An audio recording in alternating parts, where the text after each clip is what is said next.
Buenas noches, iglesia, hermanos, familia, amigos, una vez más reunidos para estudiar y comprender eh, lo que son las Sagradas Escrituras, los misterios que Dios nos quiere hablar a través de su excelsa y hermosa palabra. Hoy venimos con un tema bastante complejo, ¿sí? Este tema lo voy a tratar en tres partes porque es muy largo, muy extenso. No lo quiero hacer tan tedioso ni los videos que me queden tan largos para no hacerlos tan tediosos para ustedes. Entonces lo voy a dividir en tres partes y vamos a hablar sobre el rapto de la iglesia, la doctrina del rapto, ¿sí? Eh, no sin antes darle gracias a Dios por la vida, por todo lo que nos da, por lo que nos provee. Siempre tenemos que estar atentos, siempre tenemos que estar allí fieles, dándole gracias a Dios todos los días, hasta por el respirar, por el poder caminar, por el poder tener que llevarnos a la boca y hasta por el momento de prueba. Hasta por el momento de prueba tenemos que saber darle gracias a Dios. Los momentos de prueba son para que Él se glorifique en nosotros. Bueno, eh, vamos a empezar a hablar sobre este tema y quiero que tengan muy en cuenta que la doctrina del rapto es algo de la que no se hablaba antes de que Pablo la hablara, antes de que el apóstol Pablo la hablara. Antes de esto no existía la doctrina del rapto, ¿sí? En el Viejo Testamento eso no existía. No existía. Antes era una cosa, después en el Nuevo Testamento la Biblia explica otra cosa porque fue un designio que dejó el mismísimo Señor Jesucristo para que nosotros supiéramos en el momento en el que estuviéramos expuestos, porque en cualquier momento Jesús nos va a raptar a la iglesia y tenemos que estar preparados para ese momento y para después de ese momento. Comencemos con esta enseñanza. La noche anterior que crucificaron a Jesús, sus discípulos estaban muy preocupados por causa de que Él les había comenzado a mencionar, ¿sí? Que se tendría que ir, pero que regresaría.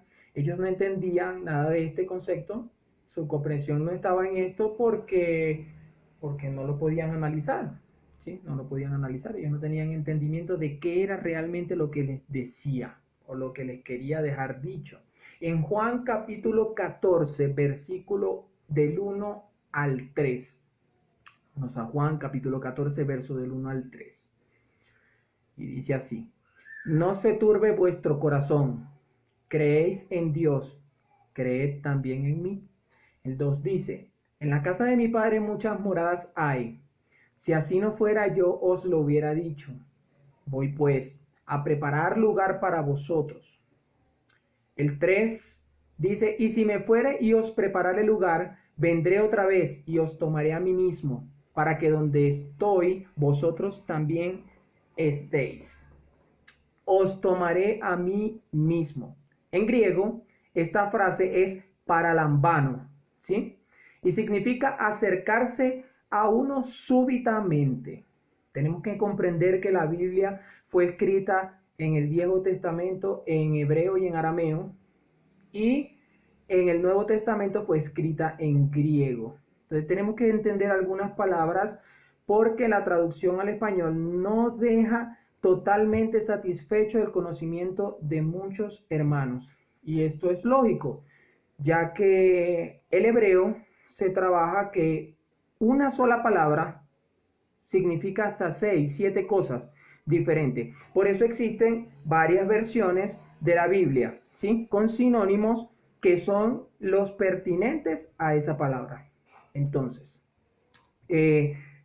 Esta palabra paralambano sí es sinónimo de arpazo, que también es una palabra griega y significa arrebatar o quitar con fuerza. La mayoría de los judíos no entendía quién y qué representaba Jesús hecho en carne, ¿sí? Debido a que ellos esperaban un rey, ellos esperaban a alguien con un reino en sí, aquí terrenal, tesoros terrenales, ellos esperaban cualquier cantidad de lujos de parte del supuesto rey de reyes que venía, y no era así. Es que no entendían y nunca entendieron el misterio que había detrás de la cruz. Primero era la cruz y después era la corona. Primero la cruz, después la corona. Todas estas cosas las vamos a ir analizando poco a poco, ¿sí? Para poder entrar en lo que es el rapto en sí o la doctrina del rapto. Pero hay que desglosar todas estas cositas porque más adelante las vamos a utilizar. Pablo, tenemos que también tener en cuenta que Pablo es quien comienza a explicar la doctrina del rapto. Antes de Pablo, esto no existía.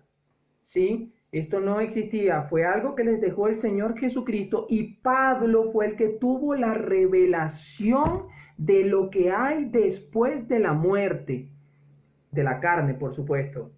Fue Pablo quien tuvo esa revelación. Ningún discípulo más tuvo esa revelación, solo Pablo. Así como también Pablo fue el único que tuvo la revelación de la iglesia de los gentiles, ¿sí? Lo que iba a pasar con los gentiles.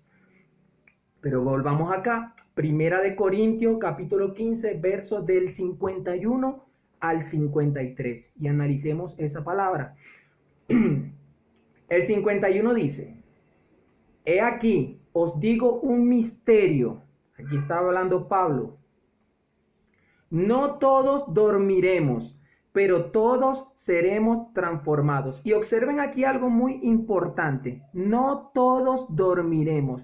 Recuerden que cuando Jesús hacía los milagros de resucitar, ¿sí? Cuando Lázaro, ¿sí? Cuando hacía los milagros de resucitar, se refería a los muertos como dormidos. Está dormida, está dormido, ¿sí? Y así se refería Jesús al que estaba muerto en la carne, que solo estaba dormido.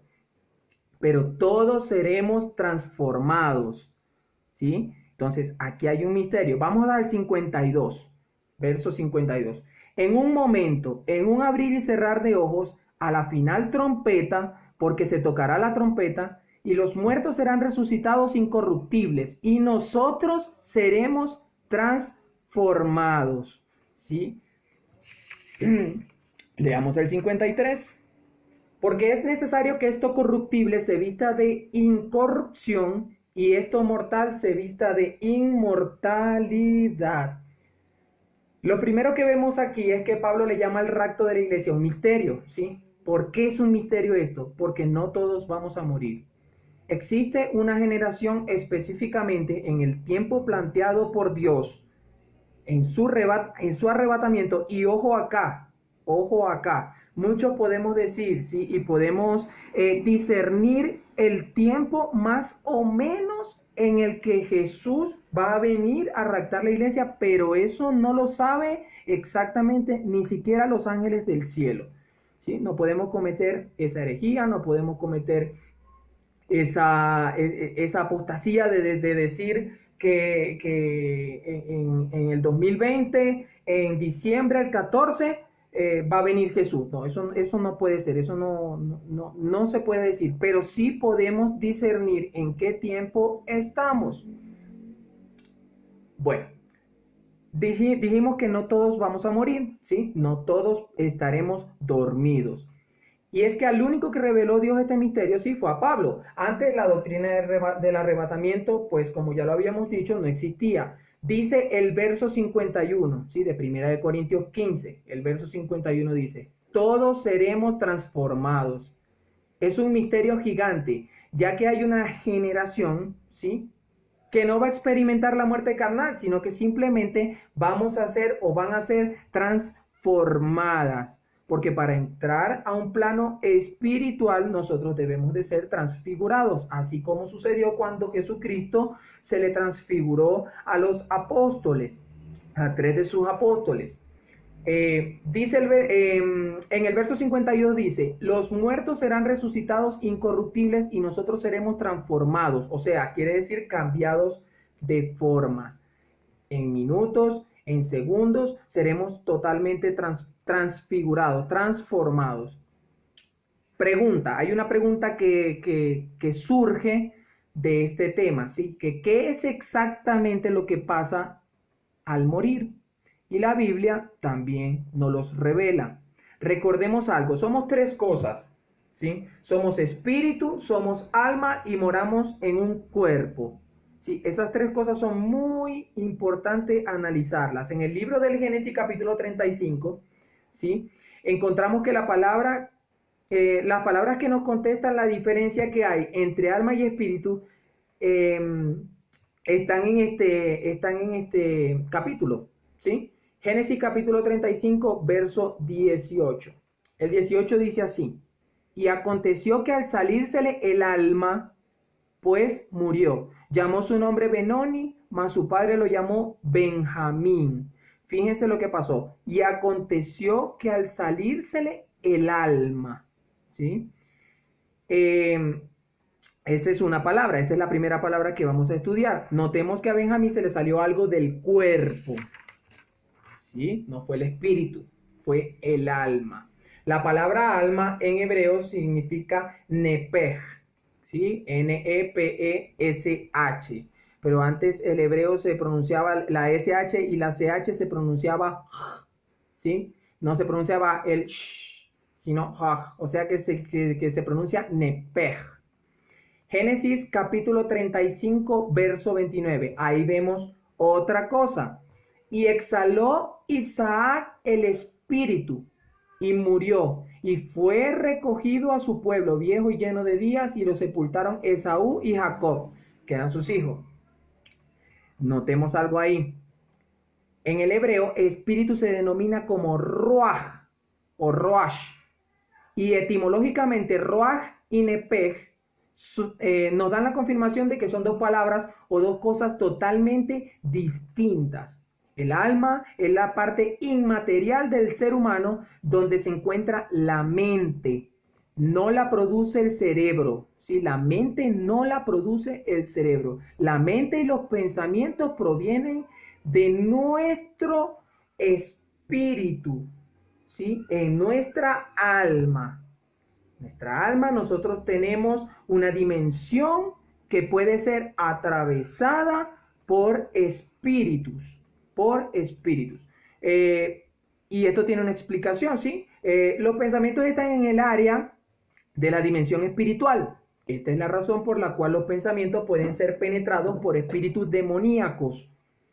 Cuando tenemos pensamientos equivocados, como por ejemplo suicidarnos, el odio, la ira, la soberbia, el orgullo, el ego, todas esas cosas que trabajan nuestra psique humana, pues estamos siendo penetrados y vulnerables a espíritus de demonios, ¿sí?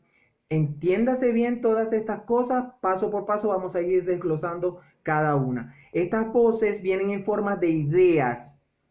Los demonios no te van a hablar, no, es que escuché una voz aquí en el oído, no, es que escuché aquí una, no. Las voces vienen en forma de ideas y obviamente los demonios también trabajan con la psique, trabajan con la paranoia de las personas, ¿sí? Y muchos dicen o afirman haber escuchado voces, pero resulta que son demonios proporcionándote ideas en el cerebro para que tú las ejecutes o consumas el pecado. Nos vamos a Primera de Timoteo, ¿sí? Primera de Timoteo, primera carta de Timoteo, capítulo 4, versículo 1. Y ahí vamos a ver algo claramente. Pero el Espíritu dice claramente que en los postreros tiempos algunos apostatarán de la fe, escuchando a espíritus engañadores y a doctrinas de demonios. La Biblia ya lo había dicho, que esto iba a pasar en futuras generaciones. ¿Y es por qué? Porque ahora se han levantado líderes que trabajan arduamente en hablar en contra de los preceptos bíblicos, justificando lo injustificable Y desde allí es que salen doctrinas que son totalmente arraigadas al mal, que son totalmente ejecutadas de una manera diabólica, de una manera satánica, manipulando personas y manipulando dentro de la misma iglesia, porque entendamos algo, el diablo nos va a atacar de donde nosotros nos podamos defender. El diablo nos va a atacar en donde nosotros seamos más vulnerables. Y la historia nos enseña que el ser humano es más vulnerable, ¿sí?, con las personas que tiene o que comparte o que tiene un afecto o que tiene alguna relación que los una. Por ahí es que ataca Satanás a las personas. Por eso es que hay que tener mucho cuidado y estar todo el tiempo, como lo digo, en oración, pidiéndole a Dios. La oración no es todo el tiempo estar de rodillas pidiéndole a Dios, no. Recordemos algo, oración es todo el tiempo estar en comunión con el Padre, estar en comunión con el Padre. Habla con Dios como si fuera una persona, habla con Dios como si fuera, porque es que Él está ahí oyéndote, Él está ahí escuchándote. Él está ahí escuchándote. Si tú no le prestas atención, pues Él no te va a prestar atención a ti. Tú tienes que prestarle atención a Él todos los días de tu vida, en todo momento, sin necesidad de cerrar tus ojos, solamente que tu pensamiento actúe en pro de lo que es el amor de Dios, el amor de nuestro Padre para con nosotros y la misericordia que ha tenido hasta estos días con nosotros. Aquí en Timoteo, la Biblia nos dice claramente el cómo la mente y los pensamientos están abiertos a espíritus malignos. Veamos ahora un ejemplo claro de que al morir estamos conscientes, ¿sí? Nosotros al morir estamos conscientes y no estamos en un estado de letargo. Y he aquí que voy a hablar sobre una doctrina que promulga ese pensamiento. Los testigos de Jehová anuncian diciendo que como Jesús le dice al estado de muerto dormido, entonces estamos en un estado inconsciente. Y eso es totalmente falso. Veámoslo acá desde este punto de vista. Recordemos en Mateo 17, ¿sí?, la transfiguración.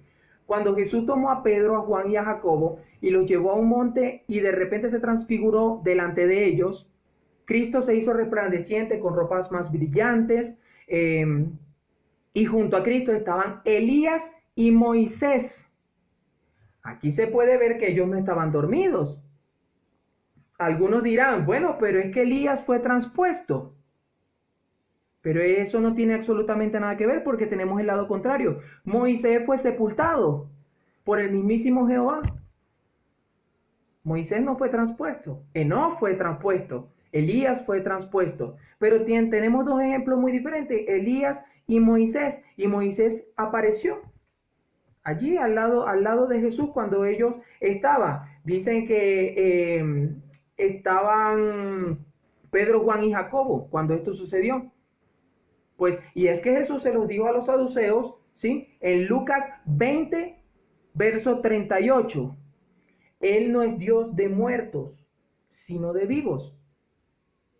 Y es que hay que aplicar la palabra, toda la palabra, no es una parte de la palabra, hay que aplicar toda la palabra. Porque la palabra de Dios es la suma de todos los conocimientos del mismísimo Dios. Tenemos otro pasaje para comprobar que después de la muerte no existe la inconsciencia.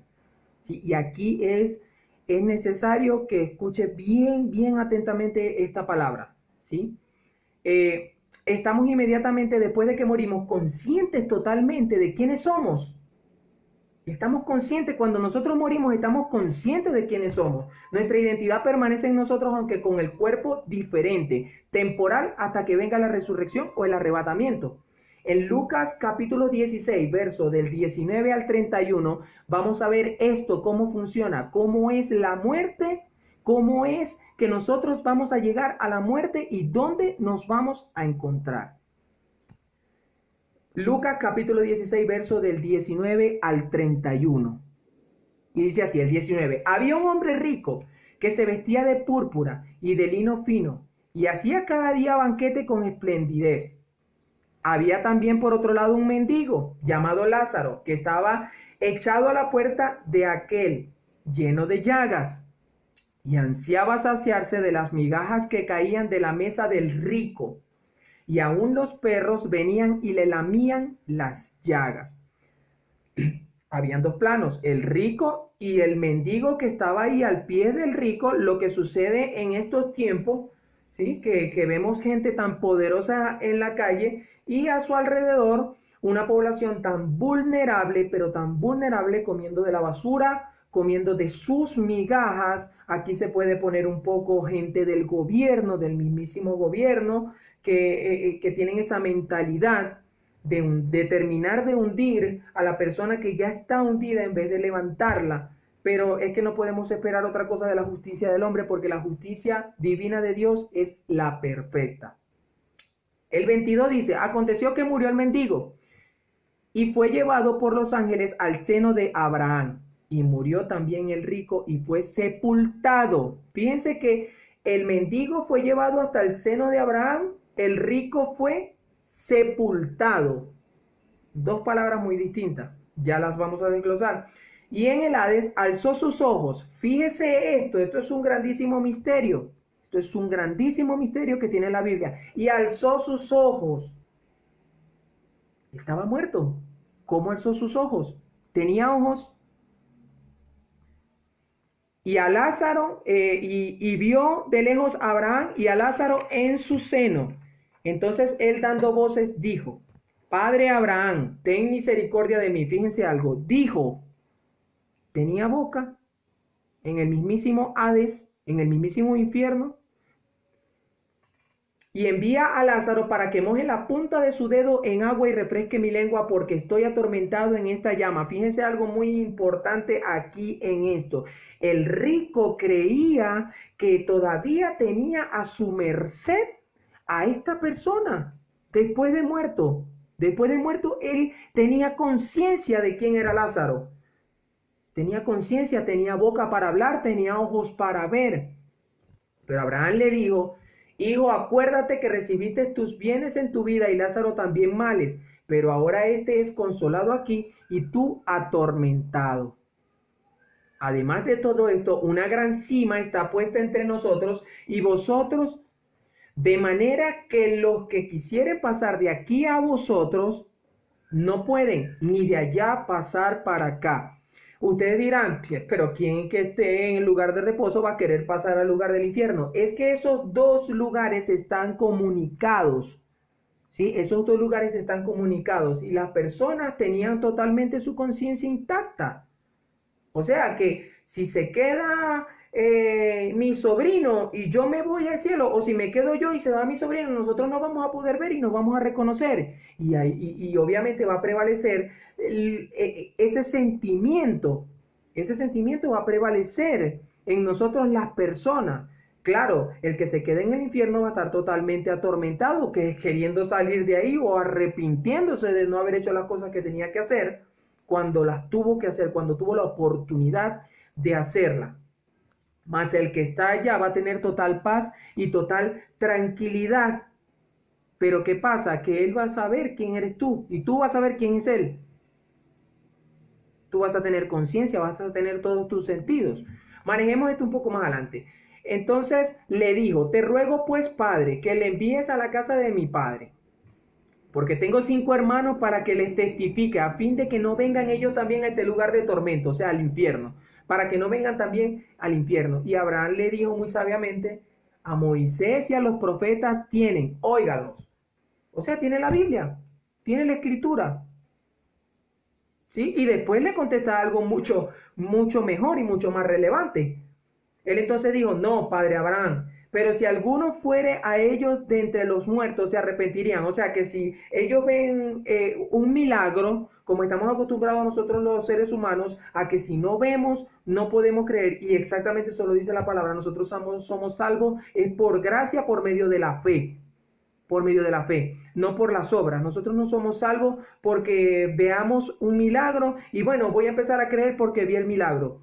Eso es igual que cuando venga el Señor Jesucristo en las nubes, ya no vas a tener tiempo de arrepentirte. No vas a tener tiempo de arrepentirte. ¿Por qué no vas a tener tiempo de arrepentirte? Porque lo vas a hacer por miedo. No porque en verdad quisiste seguir los pasos de Cristo. No, lo vas a hacer por miedo.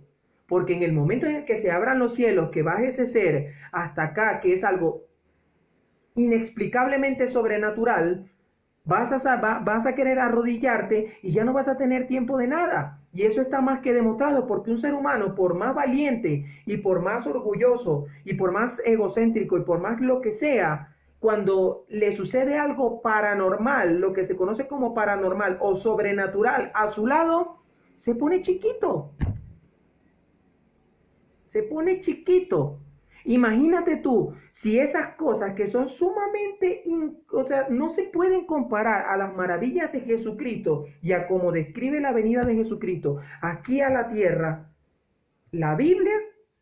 Entonces, imagínate tú el temor tan grande que va a venir sobre las naciones cuando Jesucristo aparezca en su gloria. Y ojo que es cuando aparezca, porque acuérdense de que hay dos cosas muy diferentes, que es el rapto y la segunda venida de Jesucristo. Son dos cosas muy diferentes, pero eso lo vamos a tratar en la segunda parte de este tema. Sigamos con este capítulo, ¿sí? Mas Abraham le dijo, en el 31 dice, mas Abraham le dijo, si no oyen a Moisés y a los profetas, tampoco se persuadirán, aunque alguno se levantare de los muertos. O sea, ahí lo que está queriendo decir que el necio no va a razonar por más de que sus ojos puedan ver cualquier cosa. La persona necia siempre va a instar en no doblegarse, sino buscarle razonamiento o lógica a su maldad.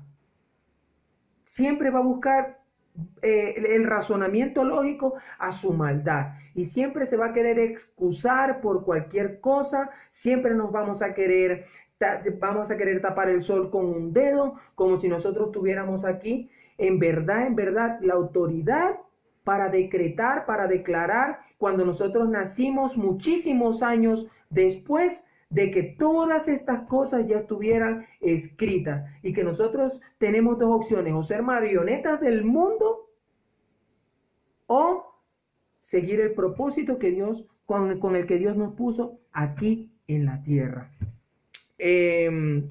Vamos a observar algo. Esto no fue una parábola. Ojo que esto del rico y Lázaro no fue una parábola.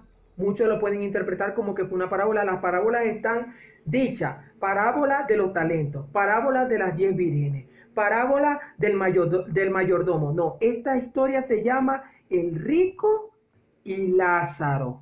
Y eran dos personas reales de las que estaba refiriéndose Jesús, que eran Lázaro y Abraham, el padre de la fe. Pues las parábolas, si lo definimos así, son ejemplos espirituales ilustrados con ejemplos terrenales. Y aquí está hablando Jesús de personas reales. ¿Sí? No está hablando con suposiciones o poniendo un ejemplo espiritual en un plano terrenal, nada de eso. Está hablando específicamente de dos personas que en verdad existieron. En el Antiguo Testamento, el centro de la tierra se conocía con la palabra hebrea Sheol. Sheol. S-H-E-O-L.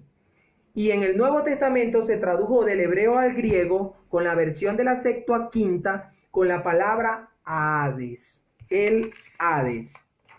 Aquí vemos cómo Jesús nos revela y nos permite asomarnos al mundo de los muertos, ¿sí? De personas que realmente no están inconscientes. Muchos creen que después de muerto vamos a estar inconscientes, que es oscuro y es el infinito oscuro y ya hasta que algo suceda. No, no estamos inconscientes.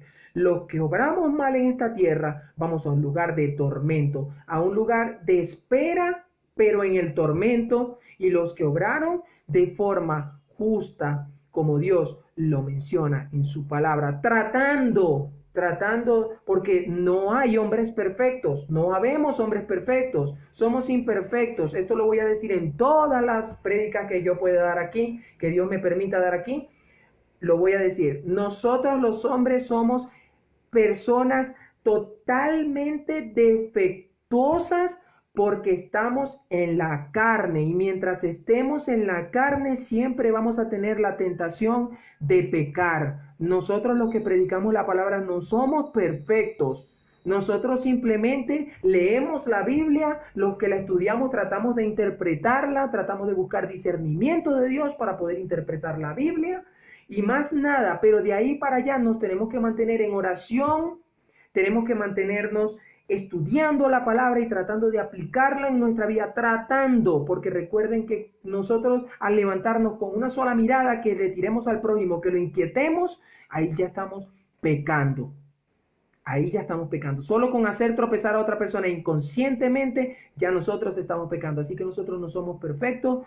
Nosotros por eso tenemos, porque si fuéramos perfectos, no existiría la transformación de la que habla la Biblia. No tendría que Jesús transformar nuestros cuerpos. Seríamos santos. Buscaríamos la santidad por nuestros propios recursos, pero resulta que no. Nosotros comenzamos la obra y viendo Jesús el empeño que nosotros tenemos por cambiar nuestro comportamiento y nuestra naturaleza pecaminosa, Jesús termina de hacer la obra en nosotros. Pero no somos nosotros los que finiquitamos la obra de nuestra santidad.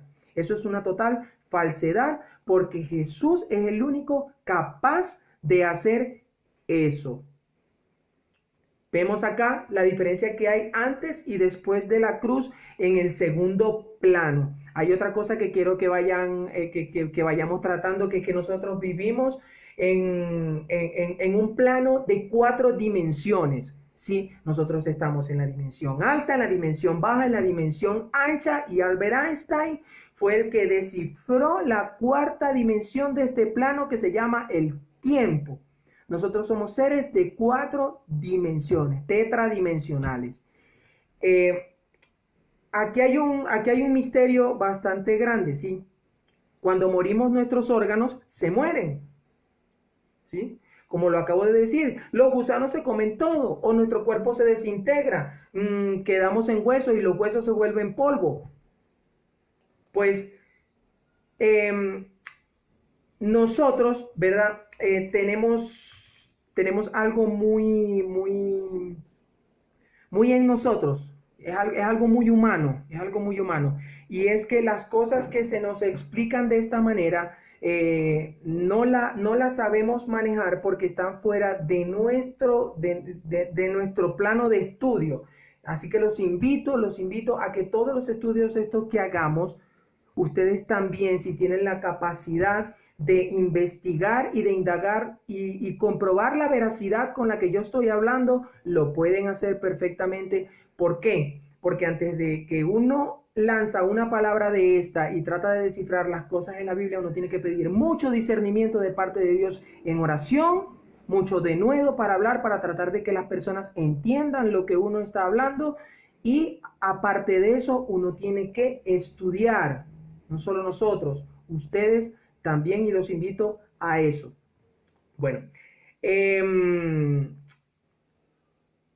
Bueno, como estábamos diciendo, cuando nosotros nos morimos, todo desaparece, nuestra carne desaparece en sí.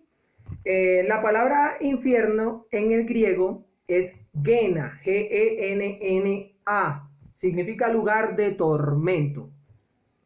Pues este lugar estaba dividido: de un lado estaban los justos en el seno de Abraham, o lugar de reposo, ¿sí? Y del otro lado estaban las almas perdidas en el infierno. Y un monte los atravesaba y no dejaba que ni el uno ni el otro pasaran de aquí para allá. Eso fue antes de la cruz. ¿Por qué digo que fue antes de la cruz? Porque cuando la cruz, el mismo Jesucristo bajó al infierno, en los 3 días que estuvo muerto, que al tercer día resucitó, ¿sí? Él bajó al infierno a predicar a esas almas que no habían conocido de su venida, que no habían conocido, no habían visto, solo tenían una breve palabra, o un breve discernimiento de lo que podía acontecer en un futuro, pero no tenían claramente lo que estaba sucediendo en los tiempos de Cristo. No lo tenían. ¿Por qué? Porque antes los sacerdotes eran, como ahora la Iglesia Católica se maneja, los sacerdotes eran los que manejaban la Biblia, los que estudiaban la Biblia. Las personas simplemente escuchaban el cómo interpretaba el sacerdote eso, pero no tenían la oportunidad de agarrar una Biblia, porque ellos usaban pergaminos, y esos pergaminos eran los que ellos les leían al pueblo y los interpretaban a su manera, y el pueblo se quedaba con eso, pero estudiadores de la Biblia como tal solo eran los sacerdotes del templo. Entonces Jesús lo que hizo fue bajar al infierno, bajar al centro de la tierra, bajar al Hades, que estaba dividido, como ya lo dije, en dos planos, el plano de reposo de las almas de los justos y el plano del lugar de tormento que se llama infierno.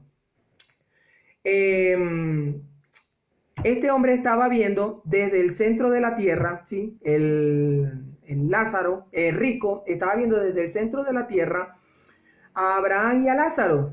Aquí la Biblia nos revela que tenemos un cuerpo carnal y un cuerpo espiritual con similares funciones. Similares funciones. Y yo luego voy a explicar qué diferencia hay entre las limitaciones de la carne y las no limitaciones del espíritu, porque en el espíritu no existen limitaciones como las tenemos en la carne.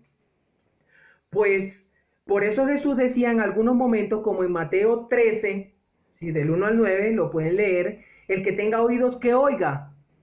En Marcos 8, 18, teniendo ojos no veis. Pero es que Jesús no se estaba refiriendo a lo carnal. Es que lo carnal no puede ver lo espiritual. Ni lo carnal puede escuchar lo espiritual. Jesús se estaba refiriendo cuando decía, el que tenga oídos que oiga, en Apocalipsis cuando dice, el que tenga entendimiento, pues entienda. Pero es que estas son cosas espirituales, estas no son cosas carnales. Nosotros tenemos un cuerpo astral y un cuerpo espiritual. Hay que tener mucha precisión al momento de estudiar esta palabra, porque más adelante vamos a ver cosas que nos van a arraigar a lo que es que en el comienzo, en el Génesis, en el comienzo de todo esto que es la que se llama tierra, se llama historia aquí en la tierra, podemos ver que ya todo estaba escrito, que ya nuestro destino como humanidad estaba escrito, que ya Dios lo sabía todo, que ya Dios estaba manejando todo como se tenía que hacer, cómo nos iba a librar a las personas que tratamos de someternos a su infinita y misericordiosa palabra. Quiero invitarlos a que vean la segunda parte de este estudio, porque en la segunda parte de este estudio vamos a ver realmente la diferencia que hay entre el rapto y la segunda venida, que son dos cosas diferentes. Tenemos que comprender que en el rapto nosotros estaremos haciendo cualquier cosa, durmiendo, otros estarán despiertos y de repente fulminantemente, como dice la palabra griega, paralambano, fulminantemente vamos a ser arrebatados de la tierra, y pues allí es cuando se va a generar la verdadera tribulación de la tierra, porque la segunda venida de Jesucristo va a ser después de que pase los 7 años de gran tribulación, que serán acortados, serán menos, no sé exactamente cuántos serán, porque eso solamente lo sabe nuestro Padre. Eso no está escrito en la Biblia cuánto tiempo exactamente es. Sé que son 7 años de gran tribulación, son 3,5 y 3,5, y los últimos 3,5 serán acortados por misericordia a los escogidos. ¿Por qué? Porque será tan terrible lo que va a suceder. Hermano, si usted cree que lo del coronavirus, que lo del hambre que está pasando la mayoría de la población, que si nos vamos a lo que es la Organización de Naciones Unidas, existen niños, hasta 200 millones de niños que se van a diario a la cama sin comer. Se van a diario a la cama sin comer, hermano. Y eso no es la gran tribulación. En la gran tribulación, cuando veamos, o mejor cuando veamos no, porque nosotros tenemos la fe en que Dios en su infinita misericordia nos va a arrebatar a los cielos, nos va a llevar en el rapto y no vamos a presenciar la segunda venida, sino que en la segunda venida vamos a bajar con Él del cielo a reinar aquí por 1000 años, hasta que volvamos a subir y seamos juzgados, pero ya no ante el tribunal, ante el gran trono blanco, no, sino vamos a ser juzgados por nuestras obras, y a cada quien le va a dar los galardones que se les prometieron.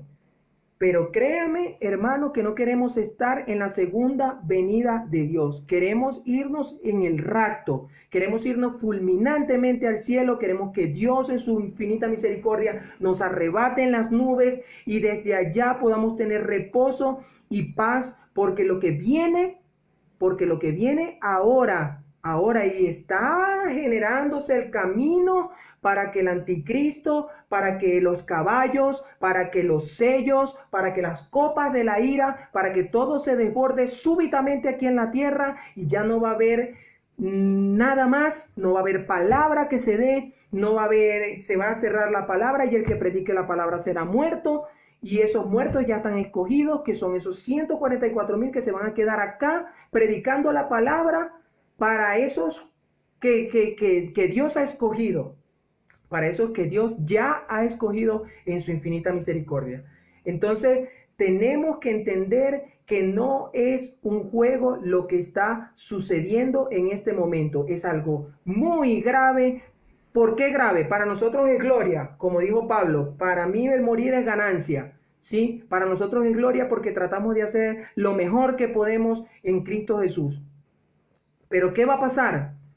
Que después de que todo esto se cumpla, este tiempo de gracia, se cumpla, va a haber tribulación como nunca antes la ha habido en la tierra. Y necesitamos prepararnos, hermanos. Los invito a ver la segunda parte de este estudio. Si no ha visto este estudio, véalo primero porque esta es la base para poder continuar. Son 3 partes que tiene este estudio del rapto de la iglesia.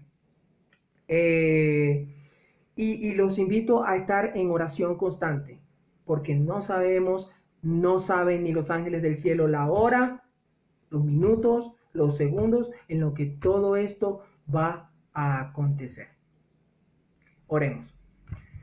Gracias, Señor. Gracias, Padre, por este día. Gracias, Señor, por tu infinita misericordia para con nosotros, que aun siendo inicuos, que aun siendo pecadores, que aun siendo lo que somos, Señor, envanecidos por nuestro propio razonamiento, tú conoces nuestra aflicción, tú sabes qué batalla estamos peleando aquí, Señor. Y en tu infinita misericordia, Padre, cada día nos ofreces tu perdón. Permite que nos comuniquemos contigo, Padre. Tú no viniste por religiones, Señor. Tú no viniste por un católico, por un evangélico. Tú no viniste por un testigo de Jehová. No, Señor. Tú viniste por la iglesia. Todo el que proclame tu nombre y te acepte como tu único y suficiente Salvador. Señor, mira los corazones de cada hermano que me está mirando, de cada hermano que me mirará más adelante, de cada hermano que esté en su casa, Padre, pidiendo por tu misericordia. Mira esa familia, Señor, que día a día vive para ti. Y mira también esa familia que está desconcertada porque este mundo lo carga así, Señor. Míralo también y protégelo, guárdalo de todo mal. Guarda a nuestros enemigos. Oramos por nuestros enemigos, deseándoles el bien, Señor. Oramos por nuestra familia, oramos por nuestros amigos, oramos por todo el mundo, Señor, por toda la tierra, Señor, porque todo fue creación tuya. Ahora bien, Señor, esperemos, Padre, que en tu infinita misericordia tú nos recibas a todos nosotros en tus brazos, Señor, y que todas estas palabras que están aquí escritas en la Biblia se cumplan a cabalidad, Padre, porque tú eres un Dios de promesa, tú eres un Dios de pactos sempiternos, Señor. Gracias, Padre, cada día. Gracias, Señor, por todo, por la prueba, por lo malo, por lo bueno. Gracias, Padre, porque aún así, Señor, nosotros tenemos que glorificar tu nombre, porque ¿quiénes somos nosotros, Señor? Somos un punto muy diminuto en una trayectoria demasiado grande y demasiado inalcanzable para nuestro entendimiento y nuestra sabiduría. Nuestra inteligencia jamás va a entender tu sabiduría, Señor. Gracias, Padre, por cada hermano, Señor. Gracias, Señor, por todo. Gracias, Padre, por todo lo acontecido en esta vida, Señor. Gracias, Señor, por tu infinita misericordia y tu gracia para con nosotros. En el nombre de tu Hijo amado Jesucristo, nos quedamos en tu presencia. Amén. Querido hermano, lo invito en la próxima, dentro de 3 días, estaré dando la segunda parte de este hermosísimo estudio. Que Dios me lo bendiga y Dios me lo guarde. Bendiciones.